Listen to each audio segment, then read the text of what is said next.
Canteen da coffee omelette chari. Gitana. Bobo ti pongza. Haha. Ti hedu ga mingon daga inda sai. Nanatundu Hanuman da noknarin bagi oramni. Aina lin thenga mi da tawuduti. Understand? Bobo na. Hoi gita. Aishu nangi madau tamnu bane. Yagadra haiduna. Ado diction di laiwon oi leram bai wanida.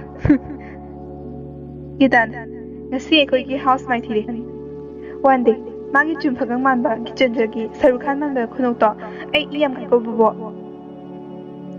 Bobo na one day I am bobo. Bobo. Bobo na makhan dari. Gita, pisa khare pirose.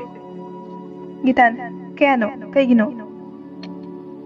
Bobo na lupa jonga piro. Injection phone na ba protein plus ta lerugi. Hakjang se thak ta yadre. Gitan, oh, sese, nangi lupa jonga haibado. Bobo na, thank you Gita.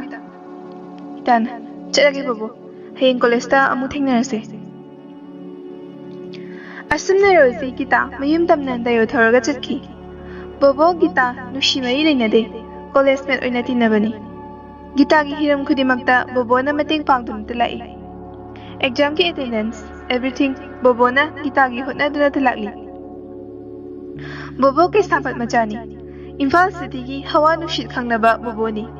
Kadar, utpat, dialogue, kappanokpa khudimak hai.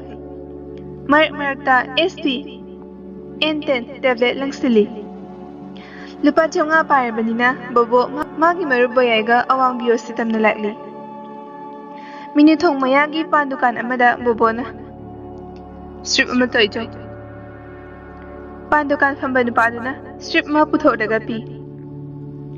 Bobo boyay minithong thongkhada pis manga amam langsili. Langsinba loiraba matungda manak nakpa Chabora hotel amada changduna. Bobo na. Ine, jangang ani yangkai tanaba alu mixture mga bibiro. Boyay na. Bobo. Nang pusya paide harga lupa jangang satok laduna. Bobo na. Gita aigi friends hinjaw kaibido. Adudagi ne. Boyay na. Wow. Nangi kungamdo. Bobo na. Imphal macha Kaishampat macha haido. Chabalore. Jurup machay ani lerega boyay bobo thakli. Thakpa loiraba matungda auto gari amada Kaisampat tamna chatki. Nimidangi pung mari tare Jackson gi awang sangoida Tikendrujit house ki. Khara sport tafaba Jackson gadaknaba satra 30 rom chakchana gadabagi sem sari. Yen nga yongchak ironba taunabagi sem sari. Linthui ngambi sangoi ki kachin amadagi gamlada hauriba satkidriba satkayaba layang singyingli. Kaya di ningthire layang singse. Tanjadu da Jackson changlai. Jackson na Linthui awat apa layribo. Linthui ngambi na awat pa amta laytre ado baba imadi amta udina. Jackson na baba office laktre imadi Linthui ngambi Jackson na ima haraga leki paduda ngchane. Linthui ngambi na Jackson ima kai dawre habano. Se hairo. Jackson na ai madugi chapter da chingre Linthui nang warom. Linthui na liro se liro base. Asi haid na Jackson na taksili. Jackson na Linthui Jackson Linthui gi maridida upai leitre. Wai litherei. Aina chahi mangam phung pharakpa matamne. Ima baba na aibu naitong pokwa machani haiduna luna tawi. Aigi ima baba gi photo ne. Ase haiduna Jackson na magi purse tagi lautholai. Computer da ID card kumanam thokle. Mayagi shina aine. Matai anishna baba ga ima gane. Ima new secretary Imphal da LDC oina thabuk tawi. Baba na Board of Secondary Education Manipur Posem da peon ꯑꯣꯏꯅ ꯊꯕꯛ ꯇꯧꯏ ꯃꯇꯝꯒꯤ ꯈꯣꯡꯖꯦꯜ ꯃꯇꯨꯡ ꯏꯟꯅ ꯃꯤꯑꯣꯏꯕꯅ ꯑꯍꯣꯡꯕ ꯈꯣꯡꯆꯠ ꯑꯃꯗ ꯆꯠꯂꯤ ꯅꯨꯄꯤ ꯅꯍꯥꯗ ꯆꯣꯞꯄ ꯑꯦꯛꯖꯤꯀ꯭ꯌꯨꯇꯤꯚ ꯗꯥꯏꯔꯦꯛꯇꯔ ꯙꯤꯔꯦꯟ ꯀꯧꯕ ꯑꯃ ꯇ꯭ꯔꯥꯟꯁꯐꯔ ꯇꯧꯔꯛꯑꯦ ꯍꯥꯏꯗꯨꯅ ꯕꯕꯥꯅ ꯇꯝꯃꯤ ꯑꯩꯒꯤ ꯏꯃꯥ ꯔꯥꯁꯤ ꯊꯣꯏꯗꯣꯛ ꯍꯦꯟꯗꯣꯛꯅ ꯐꯖꯗ꯭ꯔꯕꯁꯨ ꯀꯨꯆꯨ ꯀꯨꯂꯩ ꯔꯥꯁꯤ ꯂꯩꯅ ꯐꯖꯩ ꯙꯤꯔꯦꯟꯅ ꯃꯥꯒꯤ ꯑꯣꯐꯤꯁꯇ ꯏꯟꯗꯤꯚꯤꯖꯨꯋꯦꯜ ꯀꯧꯗꯨꯅ ꯐꯥꯏꯜ ꯄ꯭ꯔꯣꯁꯦꯁ ꯀꯝꯗꯧꯔꯦ ꯅꯪꯕꯨ ꯀꯔꯝ ꯂꯦꯜꯂꯤ ꯍꯣꯔꯦꯟ ꯑꯣꯇꯣꯗ ꯆꯠꯂꯤꯗꯣ ꯑꯩ ꯒꯥꯔꯤꯗ ꯊꯤꯟꯕꯤꯔꯝꯂꯒꯦ ꯁꯤ ꯉꯥꯛꯇꯅꯤ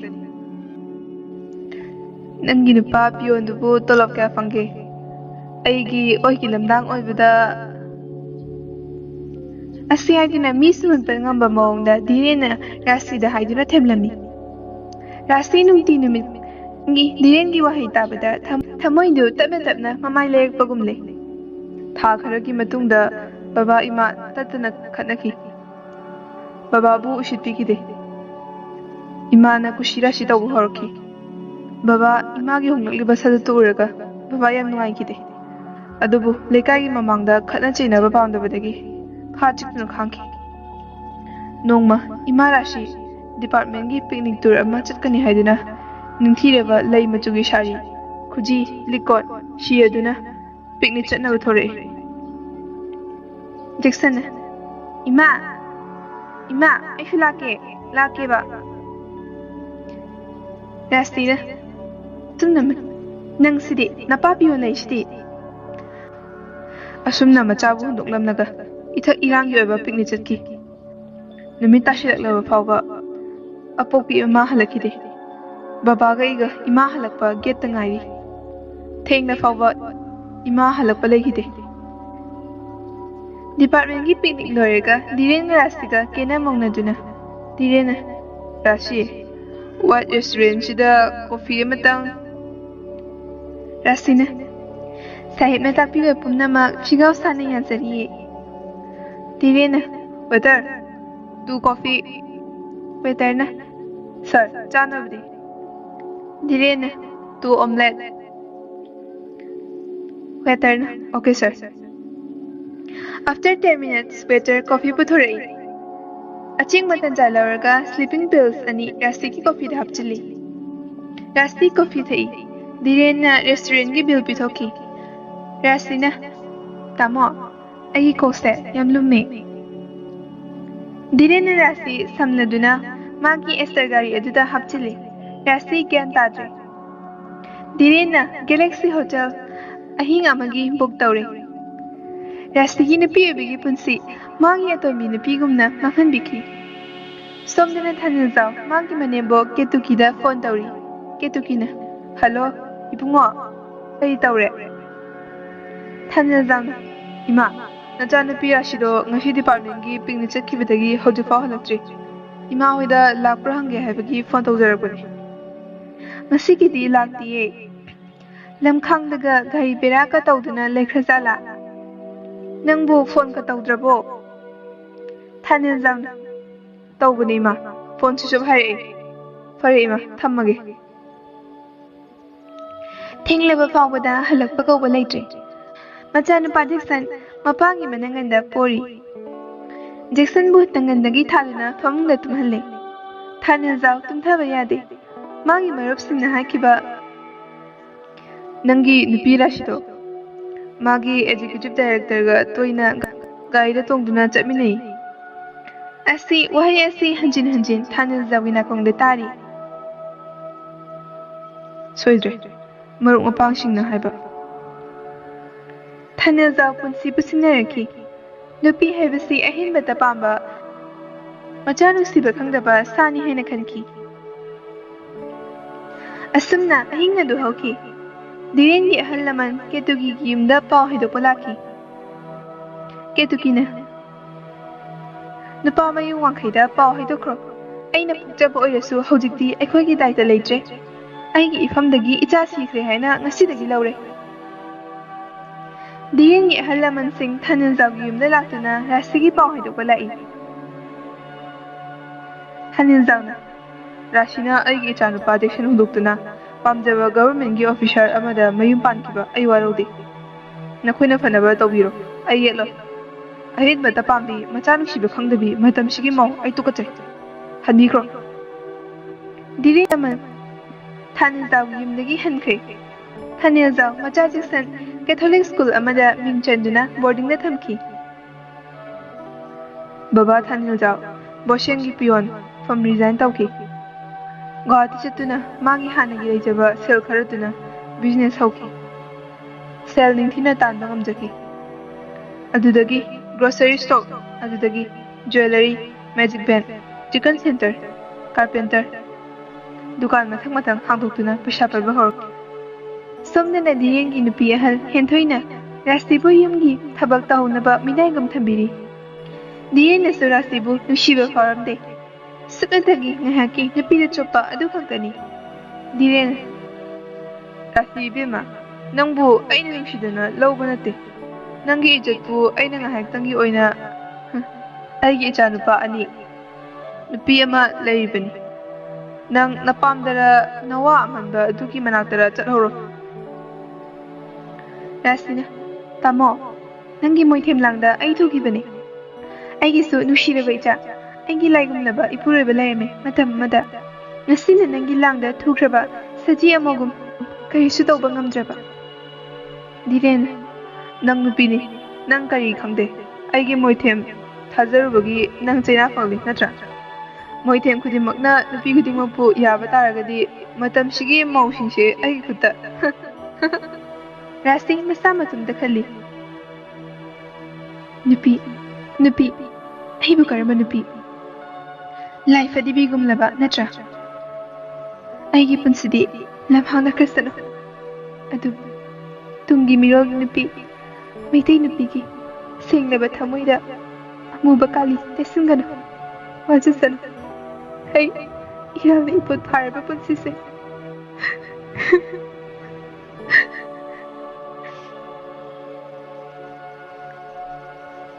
Irasi matumda kapchaba natana upai lekhide. Khongthang ama soibada nupigi punsi kari oi heba ngasiri jaina phangne. Haukraba nushiraba macha Jackson amasung icham chamjaraba mapuriba Thanilzau mamita sangsangna urei. Tanjasida henthoi Rasigi manakta changnei. Rasigi masamdo payaduna. Lok amada kayini punba yade hebase nang khangdabra. Atonbi oiraga nungaini khanba nangbo angawbiro. Nangisu nushiraba nachan nupi oiraga mi nushilaitab. Nang mi nate sani sa. Asumna Rasigi masamdo chinglamlaga hendoi chatki. Fumbangneraba Rasi mangi wakhaldo mikat tholaki. Diren yimdagi Rasi lona chinthoraki. Rasi mangi apokpi mamagi manakta numidang wairam thunglaki. Mamagi tuki yachanglakpagi matam oibana duk thamoi thaduna laining thaudai marel ani ki puja tawjari. Mikup kharagi tungda Rasina Ima Ketuki machagi khunjal tabada Kanagi Ima Aigi haibabu ichanupa ibol amasu ibam chanatana yum onaramani chakho Rasi kapna mayumdagi tholaki aduga yena khagachina mada ahingduma lenki Tanjasida linthoi amasung Jackson Tikendruji house ki mamanabi kayana Chaglone nakhoi bo chaba laone Jackson na liramba haukraba waridu kaibagum thokle Jackson na linthoi makha nongma lirage Linthoi mapi sinjana hoi nongma Haujikti bamona chak takle makhoi amaga nok-noktuna harauna chari Students sing aduna We win our Captain Jackson and Linthoi Joy asuna numitma chachar matungda kainaki Sunglass ano jean khungra white t-shirt lituna dem college ke da thojilai Jackson Gichendra amadi magi party Gita Rosie mata ubada noksili Gita Rosie vehicle seta gari thamlaga Jackson amadi Gichendra gi manakta chungsilai Sun amadi magi party Gita na kari tarakada ke khanmada tumin leinarmi Gita na Come on here Jackson Jackson gi mamanaba Gichendra yauna Jackson gi manakta chatki Jackson na